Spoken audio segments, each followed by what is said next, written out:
for a sundowner. This is a mojito at Casa Maria in San Agustin Etla, and the sun is just going down behind the trees over there, and I'm just going down into this comfy chair next to the cactusy plant, and I've got a drinking friend here, haven't I? This is Pepi, Pepino, Pepi for short. He's my companion for sundowners today. We haven't been far, to be fair. In fact, we've only been round the corner to a cafe for some fruit and yogurt and orange juice. So we're not really putting the miles in, are we, Pepi, this afternoon? And you know, after considerable stress of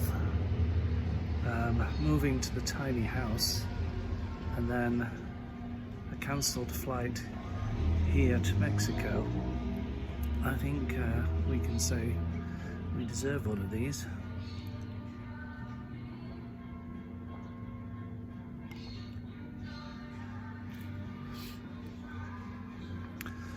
In my journal this morning, I did refer to this place as paradise. I woke up not too early, at 7 o'clock. It's the sun doesn't crest the local hill until about that time. So actually I don't know what time sunrise is here, but it peeps over the hill about 7, and you know it's 7 o'clock because the local tannoy announcements begin this morning with music. They started off with blowing in the wind, sung in Spanish with Spanish, sung in Spanish, yes, with Spanish guitars and accordion. It was a surreal Bob Dylan moment, and they advertised everything from the local butchers to the fiesta next weekend for half an hour. But during this time I had the window open and the sun just started to come in, and there are flowers outside the bedroom window, lovely purple bougainvillea type. No, they're not bougainvillea, but purple flowers. And to my delight, a hummingbird hovered and sucked nectar from each one of the purple flowers. And honestly, nobody could persuade me that it wasn't paradise. Is paradise a place on earth, or is it a place in mind? I think the latter. It is becoming clearer and clearer to me that the only heaven is in the mind, and the only hell is in the mind. And actually the sort of logical consequence of that is saying that everything is in the mind. In fact, if it wasn't for the mind, our conscious minds, we wouldn't be sat here in the sunshine enjoying this mojito, would we, Pepi? No. So what is this thing called consciousness?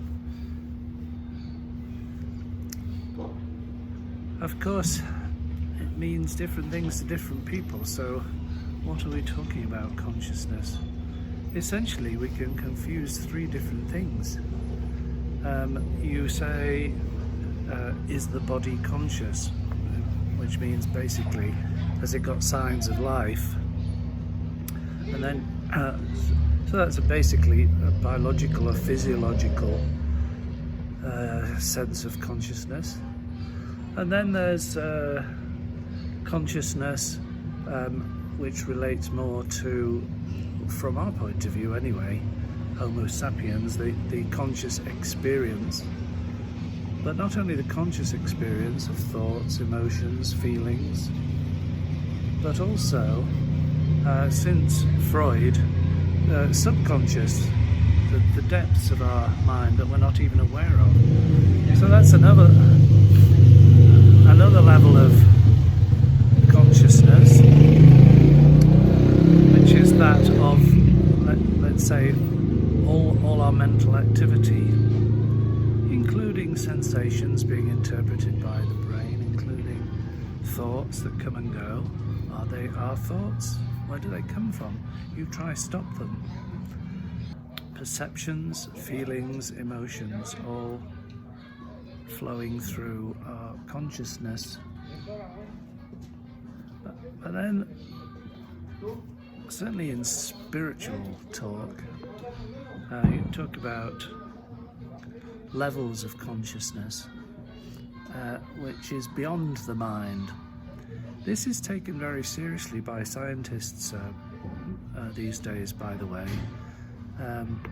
The idea that consciousness is not just an emergent quality of the brain, but it is in fact beyond the brain. The Italian physicist Manzotti calls it a spread mind theory, whereby in effect consciousness resides out there in the world, not in the brain, in the mind, and everything is about connection and relatedness. It's a sort of a dance between yourself as a receptor and transmitter and every other object or person. Well, interesting theory. I belong to a network called the Scientific and Medical Network. I'm a paid up member. Actually, that's not strictly true. In my digital detox, I cancelled my annual membership, which I feel I shall renew when I've got more settled in the tiny house, and I know what my outgoings are, more accurately. Anyway, that's by the way. But this has been going since, they're celebrating their 50th anniversary this year, so that's 1973. Well, they've been at it a long time, these scientists and medics, essentially investigating, you might say professionally as much as intuitively or enthusiastically, the nature of consciousness. And the consensus is that it is not localized in the brain. What Anil Seth calls electrified pate, the brain. How do you get the flavor of a mojito from electrified pate, or the sense of paradise, or the enjoyment of the sun going down, or the anticipation or realization of a nice meal, or a feeling of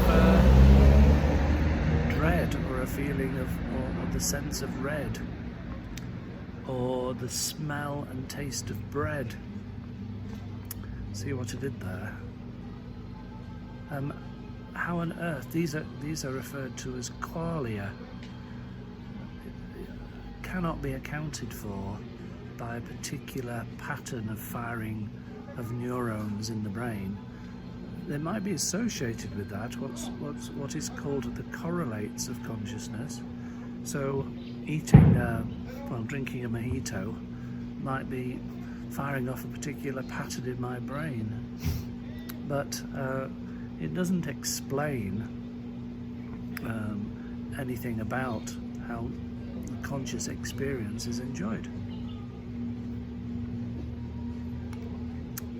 It's still a mystery. Two of the most accomplished scientists, both neuroscientists, physicists, and philosophers of mind. So the jury is out on whether consciousness is local to the brain or whether it is beyond the brain, and a fundamental either a fundamental particle. There's a theory called panpsychism, which says that everything, including this cactus, is infused with some sort of consciousness, however minimal. So consciousness may be a fundamental element, material element, or it might not be a material element at all. It might be quite a different thing. It might be a mental only, not a substance, although Spinoza refers to it as a substance. Something that the nuclear physicist David Bohm refers to as the implicate order, which sits invisibly behind the explicate order, which is everything that you can see, touch, feel, knock, or drop a bomb on. A bit like invisible contours of consciousness in the background is how I think of it. And then there is my own theory of consciousness, for which I'm going to apply for a Nobel Prize, which is that just as every one of the 17 particles in the standard model have a field, so electrons have a field, protons have a field, quarks have a field, all 17 have their own field. If you think of it as the layers in a sprung mattress, they all interact, and particles are what's called a perturbation in a field. Only occurring when it is measured. Not measured, I've learned recently, not measured by a conscious observer, as I thought before. It's not, doesn't need a human or conscious observer for the wave function to collapse. You just need to measure it. So you could put a receiver, an electronic device, unmanned, leave it switched on, and the particles, they know they're being counted, so they become particles, not waves. This is, I mean, you know, how you cannot be utterly convinced that there is more to life than the material. Anyway, my theory is that the scientists have not yet discovered at least an 18th field, which is the field of consciousness, weightless,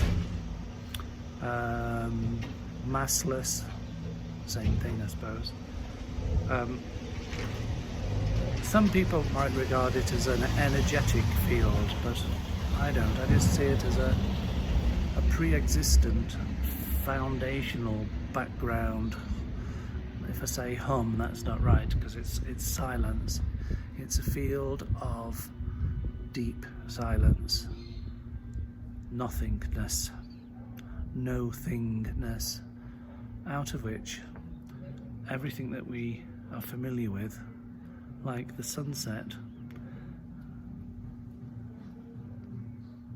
Pepi the dog, and this mojito, spring. Cheers.